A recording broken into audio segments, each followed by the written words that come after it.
ఓం నమ శివాయ. అందరికీ నమస్కారం అండి. ఈరోజు ఈ వీడియో ద్వారా మీన రాశి వారి యొక్క జాతక ఫలితాల గురించి తెలుసుకుందాం. వీరి యొక్క జీవితానికి సంబంధించినటువంటి ప్రధానమైనటువంటి అంశాలు ఏమిటి, అదేవిధంగా మే 14వ తేదీ గురువారం రోజున మీరైతే చాలా అనూహ్యమైనటువంటి మార్పులను అయితే మీ యొక్క జీవితంలో చూడబోతున్నారని చెప్పాలండి. కాబట్టి ఒక్క విషయం కూడా అసలు మిస్ అవ్వకుండా ఈ వీడియోని అయితే చూడండి. ఇక ఈ రోజున మీకు ఒక ఫోన్ కాల్ అనేది చాలా ఆనందాన్ని అయితే ఇవ్వబోతుంది అనే చెప్పాలండి. అలాగే ఈ రోజున మీకు ఎదురైనటువంటి ప్రతి ఒక్క మార్పు చేర్పుల గురించి ఈ వీడియోలో క్షుణ్ణంగా తెలుసుకుందామండి. ఇక వీడియోని చివరి వరకు చూడండి, అప్పుడే మీకు అయితే పూర్తిగా అర్థమవుతుంది. అయితే మీరు ప్రతిరోజు కూడా చూసేటువంటి ఒక వ్యక్తి మీ చుట్టుపక్కల దాగి ఉన్నటువంటి ఒక ద్రోహి పైకి నవ్వుతూ మీతో మాట్లాడుతూ లోపల మాత్రం మీ యొక్క నాశనాన్ని కోరుకునేటువంటి ఒక భయంకరమైనటువంటి వ్యక్తిలా మీకు నీడలా తిరుగుతూ ఉన్నాడండి. గత కొంతకాలంగా అతను లేదంటే ఆమె మీ దగ్గర నుండి మీ యొక్క డబ్బును, మీ యొక్క హోదాను, మీ యొక్క ఆనందాన్ని, చివరకు మీ యొక్క కుటుంబ అందాన్ని కూడాను దూరం చేయాలని చెప్పేసి అంతా కూడా కంకణం కట్టుకుని ఉన్నారు. ఇంతకీ ఆ యొక్క ద్రోహి ఎవరు? ఈ రోజున మీరైతే ఖచ్చితంగా ఆధారాలతో సహా అయితే తెలుసుకోబోతున్నారు. అయితే ఈ యొక్క విషయాన్ని చెప్పే ముందు తప్పకుండా ఈరోజు అసలు ఆ యొక్క వ్యక్తి ద్వారా మీకు ఏ విధమైనటువంటి అంటే ఇది వరకు కూడా ఏదైనా పరిచయం ఉన్నటువంటి వ్యక్తి, లేదంటే నూతనమైనటువంటి వ్యక్తి, లేదంటే గతంలో మీకు వారికి ఏదైనా కొన్ని వివాదాలు ఏర్పడినటువంటి వ్యక్తి, ఇటువంటివి అన్నీ కూడా క్షుణ్ణంగా తెలుసుకుందామండి. ప్రతి ఒక్కరి జీవితంలో ఎన్నెన్నో సమస్యలు, ఎన్నెన్నో ఇబ్బందులు, ఇటువంటి సమస్యలతో బాధపడుతూ ఎక్కడెక్కడో జ్యోతిష్యం చెప్పించుకొని నిరాశ చెందినటువంటి వ్యక్తులు అయితే చాలామంది ఉండుంటారు కదండి. మరి ఇటువంటి వారి అందరికీ కూడా శ్రీ ఇంద్రకీలాద్రి కనకదుర్గమ్మ తల్లి దేవి ఆశీస్సులతో జ్యోతిష్యం చెప్పబడండి. గురువు గారు పండిట్ రాజు గారు. మనం ఎక్కడ ఉన్న ఎటువంటి దూర ప్రాంతాల్లో ఉన్న చోటనే ఉన్నటువంటి మన యొక్క గురుగారిని అయితే ఒక చిన్న ఫోన్ కాల్ ద్వారా కాంటాక్ట్ అవ్వచ్చండి. గురుగారి యొక్క కాంటాక్ట్ నెంబర్ వచ్చేసి 7989049722. మీకు అది ఏ విధమైనటువంటి సమస్య అయినా కావచ్చు, కుటుంబం, వ్యాపారం, కోర్టు, విదేశీ ప్రయాణం, ఆరోగ్యం, రాజకీయం, సంతానం, ప్రేమ, పెళ్లి మొదలుగా ఎటువంటి సమస్యలకైనా మన యొక్క గురుగారిచే మంచి పరిష్కార మార్గం అయితే మీకైతే ఖచ్చితంగా లభిస్తుందండి. చాలామంది మన యొక్క గురుగారిచే లబ్ధి పొందినటువంటి వ్యక్తులు కూడా ఉన్నారండి. ఒక్కసారి నమ్మకంతో ప్రయత్నించి చూడండి, ఖచ్చితంగా సమస్య మీది పరిష్కారం మన యొక్క గురుగారిది. నమ్మకంతో ప్రయత్నించండి, ఖచ్చితంగా మీకు ఉన్నటువంటి సమస్యల చిక్కుల వల్ల అయితే మీకు మీరుగా బయటపడగలుగుతారు. ఇక ముఖ్యంగా వివరాలకు వస్తే కనుక మీన రాశి అనేది రాశిలోని 12వ రాశి. పూర్వభద్ర నక్షత్రం 4వ పాదం, ఉత్తరభద్ర నక్షత్రం 1, 2, 3, 4 పాదాలు, రేవతి నక్షత్రం 1, 2, 3, 4 పాదాలు జన్మించిన వ్యక్తులు ఇక మీనరాశి పరిధిలోకి వస్తారు. ఇక మీనరాశి అధిపతి గురువు. ఇక మీ గురించి చెప్పాలంటండి, మీకు కోపం అనేది వస్తే ముఖం మీద ఎవరినైనా కానీ తిట్టేస్తారండి. మరుసటి క్షణం అన్నీ కూడా మర్చిపోయి వారితో కలిసిపోతూ ఉంటారు. ఇక మీకు వెన్నెలాంటి మనసు అనే చెప్పుకోవాలండి. కానీ ప్రపంచం అంతా కూడా మీలా లేదు కదా. అయితే మీరు ఎవరినైనా కానీ కష్టం అనేది వస్తే అర్ధరాత్రి అయినా సరే వెళ్ళి ఎవరికైనా కానీ సహాయం అనేది చేయడంలో ముందుంటారు. మీ జేబులో ఉన్నటువంటి 10 రూపాయలని అయినా కానీ ఎదుటి వారికి ఇచ్చేసి మీరు పస్తులు ఉండడానికైనా కానీ మీరైతే ఇష్టపడుతూ ఉంటారు. కానీ మీకు కష్టం అనేది వచ్చినప్పుడు ఆదుకోవడానికి ఒక్కరు కూడా మీ పక్కన నిలవడం లేదు అనేసి. అయితే ఇది నిజమా అని చెప్పాలంటే, ఎందుకంటే గత కొన్ని రోజులుగా చెప్పాలంటే మీకు జీవితంలో మీరు అనుభవిస్తున్నటువంటి అతిపెద్ద కష్టం ఏమిటో తెలుసా అండి? నమ్మక ద్రోహం. మీరు నమ్మినటువంటి వారు మిమ్మల్ని మోసం చేస్తూ ఉన్నారు. మీరు అంతా కూడా అన్నం పెట్టినటువంటి చేతులు మిమ్మల్ని కాటేస్తున్నాయి. మీరు ఒకరిని అంతా కూడా గుడ్డిగా నమ్ముతారు. వారి కోసం మీ యొక్క కుటుంబాన్ని కూడా పక్కన పెడుతూ ఉంటారు. కానీ తీరా సమయం అనేది వచ్చినప్పుడు వారు మీ గురించి నలుగురిలో ఎంత నీచంగా మాట్లాడుతారో మీకు కూడా తెలుస్తుంది. అప్పుడు మీరు పడేటువంటి మానసిక వేదన ఇది అంతా కూడా మిమ్మల్ని మరింత ఎక్కువగా కృంగదీస్తుంది. మీరు ఒంటరిగా గదిలో కూర్చొని ఎన్నిసార్లు ఏడ్చారు. అయితే మీరు అంతా కూడా ఈ రోజున మీ యొక్క గ్రహచారము చూసుకుంటే కనుక రాహువు మరియు శని ప్రభావం వల్ల ఈ యొక్క రాశి వారి యొక్క జీవితంలో విచిత్రమైనటువంటి పరిస్థితి అయితే మీరైతే ఏర్పడబోతుందని చెప్పుకోవాలండి. మీరు ఎంత కష్టపడినా కానీ గుర్తింపు అనేది రావడం లేక మీ ఇంట్లో ఒకరు బాగుండాలి అంటే మరొకరు అనారోగ్యం అంటూ ఎన్నెన్నో సమస్యలను పడుతూ వస్తున్నారు. వచ్చినటువంటి డబ్బు అనేది వచ్చినట్లే కరిగిపోతూ ఉంటుంది. ఇది అంతా కూడా ఎందుకు జరుగుతుందో తెలుసా అండి? మీ యొక్క కర్మ వల్ల. అయితే ఇది అంతా కూడా కాదండి, మీ చుట్టూ ఉన్నటువంటి కొంతమంది ద్రోహులు అంత కళ్ళు మీ మీద పడడం, అయితే మీ చుట్టూ ఉండేటువంటి మీ యొక్క వీధిలో కావచ్చు, లేదంటే మీ యొక్క కాలనీలో కావచ్చు, మీ యొక్క బంధువుల్లో కావచ్చు, ఈ యొక్క వ్యక్తులు ఎలా అయినా సరే మిమ్మల్ని అయితే నాశనం చేయాలని చెప్పేసి చూస్తూ ఉన్నారండి. ఎవరిని ఎలా గుర్తించాలి? ఆ యొక్క ద్రోహులు అంతా కూడాను ఏ విధంగా ఉంటారు అంటే వారి కొమ్ములు క్రూరమైనటువంటి ముఖము ఉండదండి. వారు చాలా అమాయకంగా కనిపిస్తూ ఉంటారనమాట.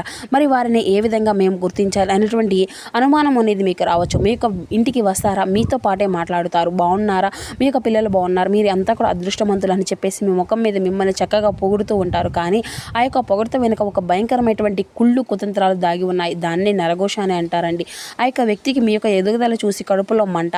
మీరు కొత్త బట్టలు కొనుక్కున్నా కానీ, మీ ఇంట్లోకి ఏదైనా కానీ ఒక కొత్త వస్తువు తీసుకున్నా కానీ, లేదంటే మీ యొక్క భార్యాభర్తలు అంతా కూడా సంతోషంగా నవ్వుతూ మాట్లాడుకుంటున్నా ఉన్నా సరే ఆ యొక్క వ్యక్తులు ఏంటంటే తట్టుకోలేరు అనమాట. వాళ్ళు కళ్ళల్లో నుండి ఒక విషపూరితమైనటువంటి శక్తి, నెగిటివ్ ఎనర్జీ అనేది మీ మీదకు ప్రవర్తిస్తుంది. అలాగే ద్రోహుల యొక్క లక్షణాలు అనేవి ఎలా ఉంటాయో చూడండి. మొదటి లక్షణం, వారు మీ ఇంటికి వచ్చినప్పుడు పని కట్టుకొని మరి మీ యొక్క ఆర్థిక విషయాల గురించి అడుగుతూ ఉంటారు. అంటే మీరు స్థలం ఎంత కొన్నారు, మీ యొక్క అబ్బాయికి జీతం అనేది ఎంత వస్తుంది, మీరు ఏం చేస్తున్నారు అనేసి పదే పదే గుచ్చి అడుగుతూ ఉంటారు. మీ యొక్క అమాయకంగా వారిని అయితే నిజం చెప్పేస్తారండి మీరైతే.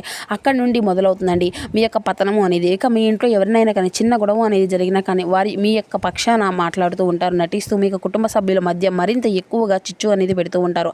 అంటే మీ యొక్క భార్యాభర్తల మధ్య ప్రేమ అనేది లేదు, మీకు వాళ్ళకు అసలు ఏది కూడా సరిపోవడం లేదు అనేసి పొంతన అనేది లేదు, మీరు ఎంత బాగున్నారో వారి ఇంటి ఈ విధంగా ఉంటున్నారని చెప్పేసి విషయం అనేది చిమ్ముతూ ఉంటారనమాట. ఇక మీరు ఎప్పుడూ కూడాను వారిని కష్టాల్లోని మీ ముందు అంతా కూడా ఏడుస్తూ నటిస్తూ ఉంటారనమాట. ఇక మీ దగ్గర మీకు డబ్బు బదులు అంతా కూడా తీసుకుంటూ మిమ్మల్ని అయితే లేనిపోయినటువంటి సమస్యల్లోకి తోస్తూ ఉంటారు. ఇలాంటి వ్యక్తులు మీ చుట్టూ మీ దగ్గరే ఎక్కడైనా కానీ ఉండవచ్చండి, ఖచ్చితంగా ఉండే ఉంటారు. వారు మీ దగ్గర ఉన్నటువంటి ప్రశాంతను దొంగలించుకుంటూ ఉంటారన్నమాట. మీరు ఏడిస్తే చూడాలని చెప్పేసి, మీరైతే అప్పుల పాలైతే చూడాలని చెప్పేసి, చప్పట్లు కొట్టాలని చెప్పేసి ఎదురు చూస్తూ ఉన్నారండి. అయితే మీ యొక్క జ్యోతిష్య శాస్త్ర ప్రకారం ఈ యొక్క రాశి వారికి నడుస్తున్నటువంటి శత్రుపీడ ఈ రోజున మీరు వారిని అంతటినీ కూడా దూరం పెట్టకపోతే మీ చేతులారా మీ యొక్క జీవితాన్ని నాశనం చేసుకున్నటువంటి వారు అవుతారనమాట. ఇక మీరు వారిని కేవలం ఒక పురుగులాదా, లేదంటే చెప్పాలి అంటే అతి నీచమైనటువంటి స్థానాన్ని వారికైతే తప్పకుండా కేటాయించే తీరాలండి. అంత పెద్ద నమ్మక ద్రోహులు వారు, మీరు గమనించి ఉంటారండి. అంటే వారు వెళ్ళిపోయిన తర్వాత మీకు కుటుంబంలో ఆ కారణంగా ఏదైనా కానీ గొడవ అనేది స్టార్ట్ అవ్వడము, నిన్నటి వరకు చక్కగా ఉండేటువంటి మీరు శత్రువులు అంతా కూడా అరుచుకోవడం, మీ యొక్క పిల్లల మాట అనేది వినకపోవడం, చదువులో వెనకబడిపోవడం, వాళ్ళకి ఎప్పుడూ కూడా లేనటువంటి మొండితనం అనేది ఇటువంటివి అన్నిటినీ కూడా వచ్చి ఉంటాయన్నమాట. రాత్రిపూట మీకు నిద్ర అనేది పట్టకపోవడం, పీడకల్లో రావడం, ఉదయం నిద్ర లేచిన తర్వాత ఏదో ఒక తెలియనటువంటి చేయలేనటువంటి ఒక భారము, అలసట, చేతికి వచ్చినటువంటి డబ్బు కన్నీళ్లు కార్చిపోవడము, ఇంత విధంగా మీ ఇంట్లో ఒక రూపాయి కూడా నిలవగలేకపోవడం, హాస్పిటల్లో ఖర్చులు విపరీతంగా పెరిగిపోవడం, ఇటువంటివి అన్నీ కూడా ఏంటంటే మీకు తెలియనటువంటి విధంగా జరుగుతూ ఉంటాయన్నమాట. ఇది అంతా కూడా శత్రు ప్రయోజనం అండి. మీ యొక్క జాతక ప్రస్తుతం లగ్నంలో ఉండేటువంటి గ్రహస్థితులు అంతా కూడా అష్టమ స్థానంలో ఉన్నటువంటి దోషాల వలన మీరు ఇతరుల నెగిటివ్ ఎనర్జీకి చాలా సులభంగా ఆకర్షితులవుతారనమాట. అయితే ద్రోహుల వలన ద్రోహుల నుండి మీరు బయటకు రాలేకపోతున్నారు. మీ యొక్క ఆస్తులు, మీ యొక్క ఆస్తి పరులు అంతా కాకుండా మీ కుటుంబాన్ని అన్నిటినీ కూడా ఏంటంటే మీ చేతులారా మీకు తెలియకుండానే ఖర్చు అయిపోతూ ఉంటున్నాయి అనమాట. అయితే మీరైతే దీని అందరికీ కూడా భయపడవలసిన అవసరం ఏది కూడా లేదండి. మేమెంత ఆ యొక్క భగవంతుడు అనేటువంటి వాడు సాక్షాత్తు ఆ యొక్క హనుమంతుల స్వామి వారు ఈరోజు మిమ్మల్ని ముందు నుండి మీకు దగ్గరుండి శత్రునాశనం అనేది చేయబోతున్నాడండి. ఎవరు మీరు ద్రోహము అనేది ఎవరికి కూడా మీరు చేయలేదు, కాబట్టి మిమ్మల్ని ఏ శక్తి కూడా ఏది కూడా చేయలేదు. కానీ ఆ యొక్క భగవంతుడు మీకు రక్షణ కవచంలా ఇస్తే దాన్ని వాడుకోవాల్సినటువంటి బాధ్యత మీ మీదే ఉంటుంది కదండి. అయితే ఈ రోజున చెప్పేటువంటి ఒక చిన్న పరిహారం అనేది కూడా మీరైతే ఖచ్చితంగా పాటించాలండి. ఆ యొక్క ద్రోహులు మీ వెంటే ఛాయలకు కూడా రాలేరన్నమాట. అయితే మీ జోలికి వస్తే మాత్రం వారి యొక్క జీవితం వారే నాశనం చేసుకున్నటువంటి వారు అవుతారు. కాబట్టి ఈ వ్యక్తుల నుండి, ఆ యొక్క దుష్ట శక్తుల నుండి తప్పకుండా మీరైతే బయటపడడానికి, మీకు కుటుంబాన్ని మీరు కాపాడుకోవడానికి అత్యంత శక్తిమైనటువంటి ఒక చిన్న పరిహారం అయితే తెలియజపరుస్తామండి. ఒక పెన్ను, కాగితము అనేది తప్పకుండా తీసుకొని రాసుకోనండి. ఈ యొక్క పరిహారం చేసి చాలా అద్భుతంగా అనేది పనిచేస్తుంది అనమాట. మీ ఇంట్లో జరిగేటువంటి ఒక మంచి విషయాలు, మీ యొక్క ఆర్థిక విషయాలు, మీ యొక్క పిల్లల విషయాలు ఎవరితో కూడాను ఎట్టి పరిస్థితుల్లో కూడాను పంచుకోకండి. ముఖ్యంగా చుట్టుపక్కల వారితో అసలు చెప్పుకోకండి. మీ యొక్క ఆనందాన్ని 4 గోళ్ల మధ్య ఉంచుకోనండి. ఈ యొక్క రహస్యాలు ఆ యొక్క ద్రోహులకు ఆయుధాలుగా మారి మీ యొక్క ఆయుధాలుగా లాగేసుకుంటూ ఉంటాయన్నమాట. ముఖ్యంగా చెప్పాలి ఎస్ అలాగే ఆర్ అనేటువంటి వ్యక్తుల ద్వారా కొంచెం అయితే జాగ్రత్తగా ఉండండి. ఈరోజు ఒక కళ్ళుప్పు తప్పకుండా మీ యొక్క ఈ రోజున చెప్పేటువంటి యొక్క పరిహారానికి చాలా మెయిన్ అన్నమాట. ఈ విధంగా కళ్ళుప్పు ప్యాకెట్ని అయితే తీసుకోనండి. ఇక మీరు ఒక అద్భుతమైనటువంటి మార్గము అనేది ఈ రోజున మీ యొక్క జీవితంలో ఏర్పడబోతుంది. శుక్రవారము అలాగే లేదంటే మంగళవారం రోజుల్లో ఇల్లు అంతా కూడా తుడిచేటువంటి నీళ్ళలో ఒక గుప్పెడు కళ్ళుప్పు, కొంచెం పసుపు, 2 చుక్కలు గోమూత్రము వేసి ఇల్లంతా కూడా తప్పకుండా తుడుచుకుంటూ ఉండండి.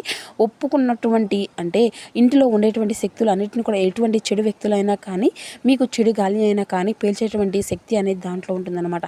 మీ ఇంట్లో మరలా ప్రశాంతత అనేది తిరిగి వస్తుంది. అలాగే కుజగృహం శాంతి అనేది అంతా కూడాను ఈ యొక్క రాశి వారికి సుబ్రహ్మణ్యేశ్వర స్వామి వారిని, అలాగే హనుమంతుల వారిని, ఆ స్వామివారి యొక్క అనుగ్రహం అనేది మీకైతే ఈ రోజున ఖచ్చితంగా అధికంగానే కనిపిస్తుంది. కాబట్టి ప్రతి ఒక్క మంగళవారము ఉదయం నిద్ర లేచిన తర్వాత, స్నానం చేసిన తర్వాత ఎర్రటి వస్త్రాలను ధరించి హనుమాన్ చాలీస లేదంటే సుబ్రహ్మణ్య అష్టకము అనేది తప్పకుండా పఠిస్తూ ఉండండి. వీలైతే ప్రతి మంగళవారం కూడా ఆవుకు బెల్లం ముక్క అనేది తినిపిస్తూ ఉండండి. దీనివల్ల మీ యొక్క జాతకంలో మరింత ఎక్కువ గ్రహస్థితులు అనేవి కూడా బలపరుస్తూ ఉంటాయన్నమాట. అలాగే కుజుడు కూడా చాలా బలంగా మీకైతే శత్రునాశనాన్ని అలాగే జరుగుతుందన్నమాట.